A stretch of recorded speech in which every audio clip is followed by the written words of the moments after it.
ॐ स्वदेहोद्धूताभिर्घृणिभिरणि माज्याभिरभितो निषेव्ये नित्ये त्वामहमिति सदा भावयति यः किमाश्चर्यं तस्य तृणेन समृद्धिं तृणयतो महासंवर्ताग्निर्विरचयति नीराजनविधिम्।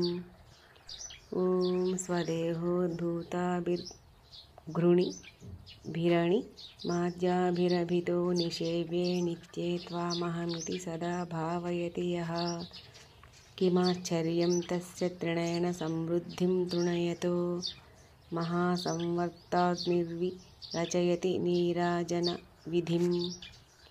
ॐ स्वदेहोद्धूताभिर्घृणिभिरणि माज्याभिरभितो निषेव्ये नित्ये त्वामहमिति सदा भावयति यः किमाश्चर्यं तस्य तृणेन समृद्धिं तृणयतो महासंवर्ताग्निर्विरचयति नीराजनविधिम्। ॐ स्वदेहोद्धूताभिर्घृणिभिरणि माज्याभिरभितो निषेव्ये नित्ये त्वामहमिति सदा भावयति यः किमाश्चर्यं तस्य तृणेन समृद्धिं तृणयतो महासंवर्ताग्निर्विरचयति नीराजनविधिम्।